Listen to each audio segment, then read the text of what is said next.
What does it mean being a young South African in 2015? And where exactly is it that young people think they fit into the narrative of this country as well as the narrative of this continent? As the country celebrates the 1976 march, or commemorates rather, the 1976 march, June 16, that happened in Soweto, that is the questions that we are tackling today. And we have decided to put together a panel of young people to really start discussing around what it is exactly that young people should be doing to make sure that their voices are heard. Because you would remember that in 1976, it was young people who stood up and said that we are taking a stand, we are saying that no, we will not be instructed, or no, we will not be taught in Afrikaans. So we've decided to put a panel of young people together all the way from Beijing. We are joined by Andile Munai. Andile, welcome to the show. Thank you for having me. It is a pleasure to be part of the show. Andile, can you just give me a bit of the language over there? I know that you're quite fluent.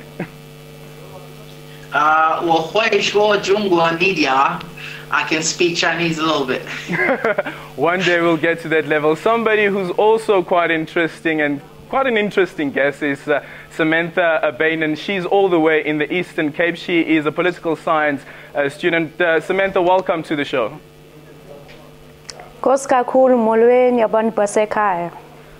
Samantha, does the entire family know how to speak Xhosa? Hey, that one, it's a complicated question. Perfect. And back here in the studio, I'm joined by Siabonga Makada. Siabonga is from the NYDA. Welcome to the show, Siabonga. Thank you very much for having us. And our youngest guest on this panel is Fatima. Fatima is from EP Bowman Primary School. Fatima, welcome to the show. Thank you. And a very, very, very interesting guest that we have on the show today is Mpho Mailula. Mpho is all the way from Limpopo. And Mpho is now living in Johannesburg, but is living on the streets of Johannesburg. Mpho, welcome to the show. But first, tell us, how did you find yourself on the streets of Gauteng? Thanks, everyone. I want to greeting everyone. My name is Mpho Mailula. I'm 18 years. I am a beggar in the streets. I came here in Jozi last year, February. I become a beggar here from June till today. I'm from Petersburg in Teflop. And when you left Petersburg, that was after you matriculated, and you say that you're an A student. Yes, year before I matriculated. Then the following year I came here in Jozi, and I wanted at least a better life, because I heard many people say when they came from rural areas and came here in Jozi, they found themselves being right peoples, the good peoples, do whatever things that they wanted to do to achieve in life. Yes, that's why I came here in Jozi.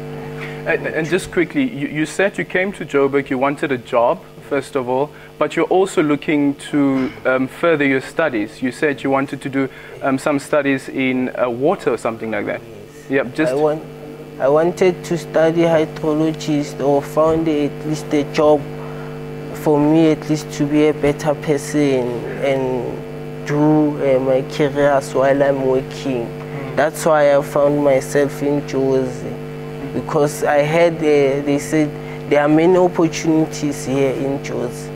But me, I didn't see that thing, because I become a beggar in the streets, in a robot, in corner Smith and Solomon. And till today, I'm a beggar. And I wish to be a good person in life. Yeah. Samantha, I just want to bring you in quickly here. Obviously, what Mpho is speaking about here is obviously a discussion that's been ongoing around access to education, where some people have been arguing that maybe the country should consider, or government should consider, making education free. What's your take on this discussion? And I'm sure it's something that's been happening on campus as well, where the discussion around the fees or the cost of studies are.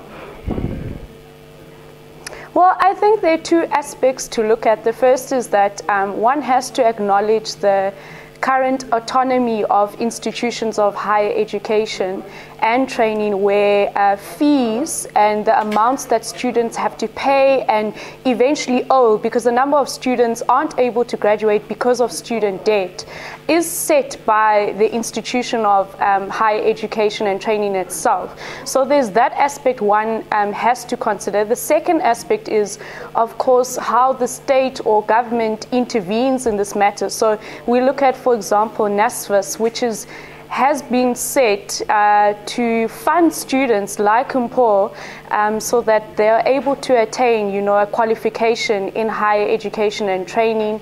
And that NSFAS, that financial aid scheme was not only set to kind of assist students in terms of accessing entry into universities, but into our FET colleges as well. But year after year, we see the same crisis emerge, the same student protests arise when students are frustrated because not enough have accessed the opportunity to higher education. And that's the biggest question here, is why students aren't students who are academically performing and financially disadvantaged not being able to access opportunity to further their studies. That's the biggest question we have to, look at and answer. And even those who do acquire funding, why is it not full funding? We see and hear students, protesting for meal allowances, which they are yet to receive, book allowances, which they haven't yet received. A case in point is the University of Fort Hare. And one has to wonder, what is being done to help students, both current and prospective students of higher education? Siyabonga, I guess as the NYDA, those are some of the challenges that you've seen happen, and that's the reason why the NYDA has changed its strategy from moving away from just focusing on funding businesses or SMMEs. No, indeed. I think the story of Sampear is a very unfortunate one. And it's something that we should always ensure that it does not happen. Through sharing of information with young people in schools, in terms of opportunities that are available for young people to take advantage of. Because the reality is that as much as there's many challenges that continue to confront young people, including access to higher education, we can't wish away the fact that more young people from disadvantaged backgrounds have been able to access institutions of higher learning as a result of a number of interventions, including the NSFAS. And about 18 billion rand spent so far by government. Every year there's an injection that goes into NSFAS, but also there are institutions like the NYDA that have got, for instance, we've got a program which is the Solomon Mahlangu Scholarship Fund. It's a scholarship fund that assists young people who are performing very well in high school, but who are not able to access institutions of higher learning because they come from disadvantaged backgrounds. So I think this is some of the information that communities must be able to have access to, particularly at school level. One of the things that I think we need to demystify as part of the information sharing that we do with young people is that even in communities where we come from, other provinces, there are opportunities. You do not have to come to Gauteng for you to become a better person. There are opportunities in all parts of the country, in all the provinces, that young people can take advantage of. And I certainly believe that it should probably start at a very young age, where, for instance, in primary, where Fatima is at the moment, where those children are being taught that what opportunities are available in case they find themselves not being able to pay those studies eventually when they've decided what it is that they want to do. Fatima, tell me, in school at the moment, do you get that education? Are you being told what it is that you can expect after high school? Yes, we are sometimes told what we can expect after high school. Some of the teachers do tell us, but most of the time right now for us in primary school, especially in grade 7, we're most of the times focused on high school. And once we do get to high school, we're more focused on university. Okay, perfect. I want to go straight to Beijing. Andile, What's currently happening in Beijing? As it stands currently, China has the biggest or the largest education system in the world. In terms of accessing higher education institutions, what's happening in Beijing? Government has made it much easier for Chinese citizens to move from rural areas to the city to access universities. And in terms of the school fees, Chinese school fees is actually cheaper than foreigners coming to study into China.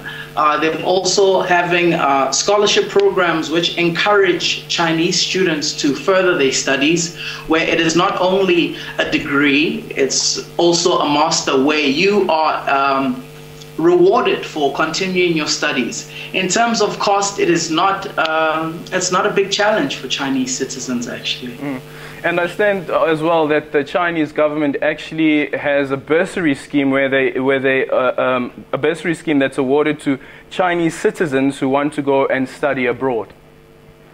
Yes, which makes it much easier for them.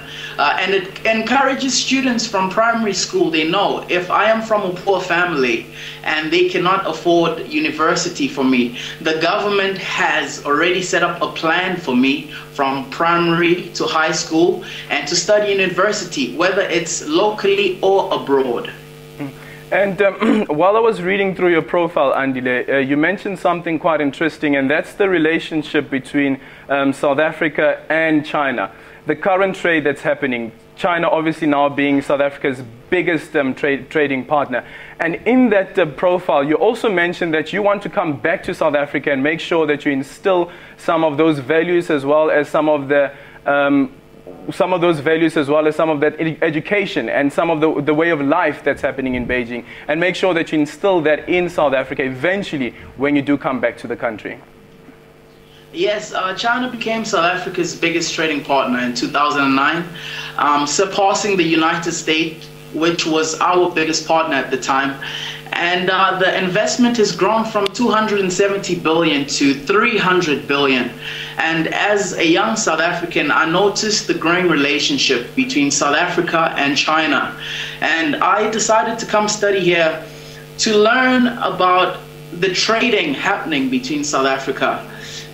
I also wanted to learn skills that were introduced to young people over here, come back home, and share those skills.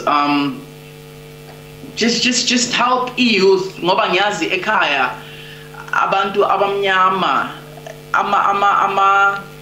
I can say opportunities we kind of lacking, or they are there but information is not enough for us. And for me coming here, I hope to close that gap and just bring skill back home and empower young South Africans. Samantha, let's quickly go to you then. What we've noted when we have these service delivery protests is that a lot of young people are involved in these service delivery protests, which all of a sudden become violent. They say that they start at a legitimate level where community members say, okay, sorry, we've lost Samantha, we'll try and get Samantha back. But Andy, let me put this question then to you. Why is it that we're finding so many young people involved in these violent protests? The reality is that we've all made an acknowledgement of the fact that there are high levels of youth unemployment. I think that's an open secret. And that's the reason why government has been able to put in place a number of interventions, including setting up institutions like the National Youth Development Agency. For instance, if you look at statistics, we speak about 5.5 million young people who are out of school, unemployed, who can't be accounted for in terms of the labor or the education system. Now, interventions to make sure that you are able to bring those young people either into the labor market or into the academic institutions, or to encourage them to explore enterprise development, are some of the interventions that government has put in place through institutions like the National Youth Development Agency. Hence, we are saying that we are assisting young people to start or expand their existing businesses through our business grant program, because we believe that if young people are able to start their own businesses, they will be able to be employer employment creators to contribute in terms of reducing the high levels of youth unemployment that we see. Fatima, let me come to you then quickly. When you watch some of these news stories, when you see young people part of these protests, and sometimes it seems as though that they are forced. I remember covering some of these protests, and when you find that children are being prevented from going to school, as a school pupil at the moment, how does that make you feel? It makes me feel sad that so many people are taking education, which is rightfully children's, away from them. Because if you can study and are able to go to school, you shouldn't take that for granted, because education is our greatest weapon and it can change the world. Do you think that education should become compulsory in a sense that it is classified as an essential service? That would mean that parents who prevent their kids from going to school will be incarcerated and can be convicted? I don't think that there should be such a severe consequence, but I think education is something that needs to be given, or an opportunity, or the child should have an opportunity to have an education, a good standard education. Samantha, let me pose that question to you as well. Do you think that maybe what should happen in South Africa is that education should be declared an essential service? Yes, most definitely. Why not? We've also got to understand that at the heart of student protest and student unrest is underlying frustration at the fact that more than 3 million youth in South Africa are currently unemployed. And I don't believe that we should beat around the bush when it comes to this question. More than 3 million youth in South Africa are currently unemployed. So we've got to look at the question of education, access to quality education, and that education not only speaks to higher education, but basic education in terms of, are our school goers, our school learners being equipped for entrance into higher education? And if higher education is not a particular route they wish to follow, is our economy conducive to supporting the growth of, or the creation and growth of small businesses? Because we have innovators in our young people. We have entrepreneurs in our young people. Are they receiving the support that is needed for their business to thrive in the current economic climate? And finally, on the question of access to information, I think this is critical, because one has to ask whose opportunity.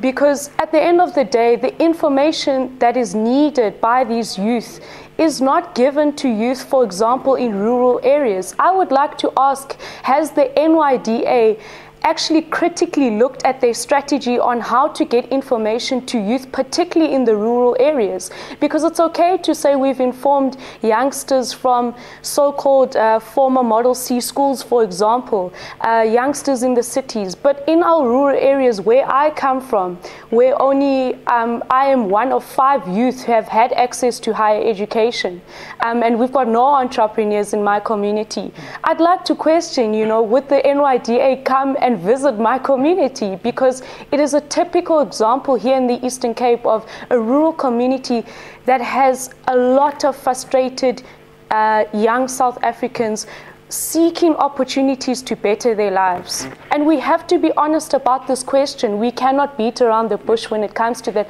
Of course, no one can deny that progress has been made since 1994, but we also have to look at how we can improve strategies around access to information, particularly in the rural areas.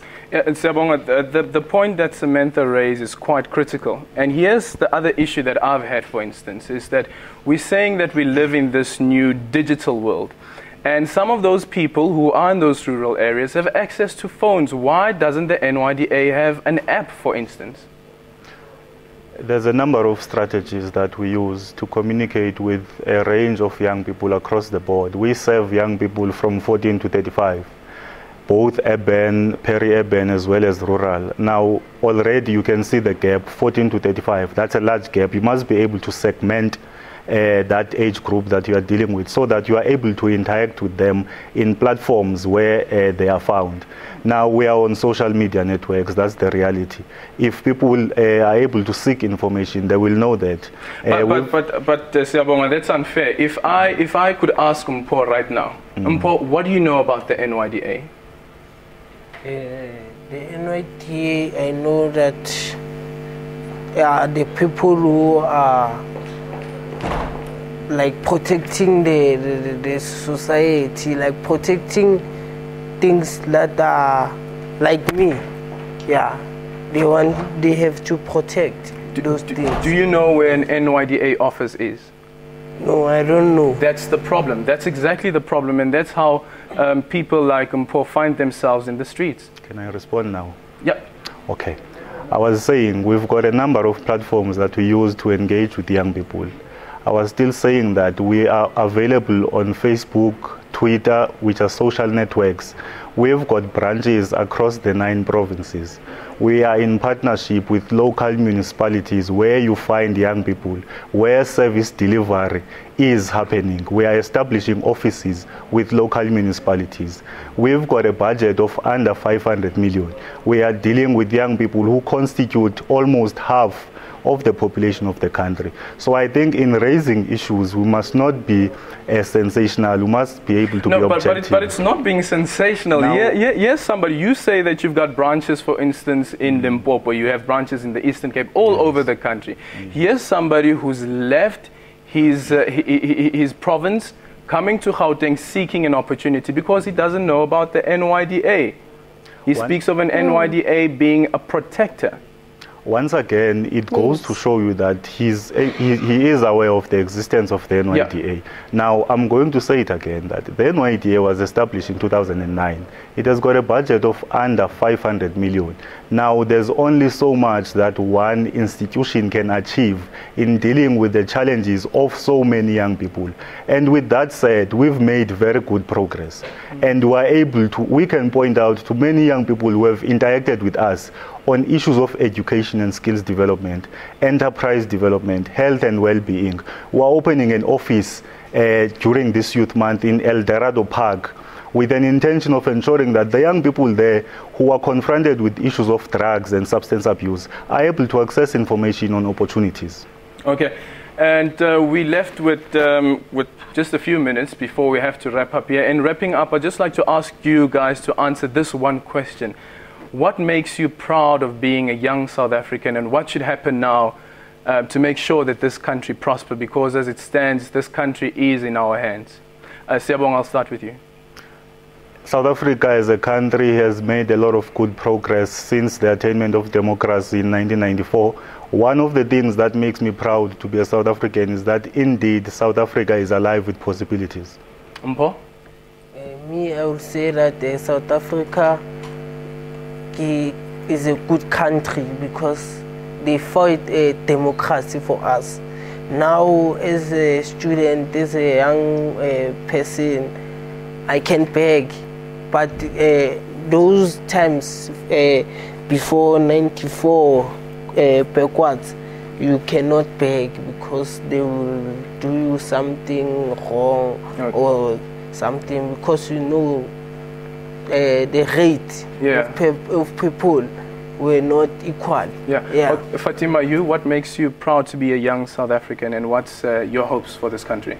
Well, my hopes for this country is that in many ways, when it comes to education and helping people like Mpho, South Africa can expand and evolve on its problems and go forward. And what makes me proud to be a South African is that our country has been through much, but we still have that fighting spirit where we can learn from our mistakes and move forward. Samantha, in 30 seconds, what makes you a proud South African, and what should happen to make sure that this country prosper? I think that I'm proudly South African because there's just so much potential in all South Africans, irrespective of their race, their gender, because I'm very pro-woman, their religion, ethnicity, language, and even age. And I think that what needs to happen is we need to create a truly free and fair society where opportunities are afforded to all people to better their lives. Andile, back in Beijing, I'm sure you're flying the South African flag very high. Very, very high indeed. What makes me proud about being South Africa is the gap from 94 to present, what we have achieved within that short time. The world sees us as the mother of democracy. Our rights within races, within sexes, we are all equal. Although we are a young democratic nation, we are a growing nation, and it's just a beautiful place for different people to share their ideals and ideas. Okay, perfect. Well, that's how we wrap it up. Happy Youth Day to all the young people out there, and keep on having this discussion. What makes you proudly South African, and where do you fit into the narrative of this country?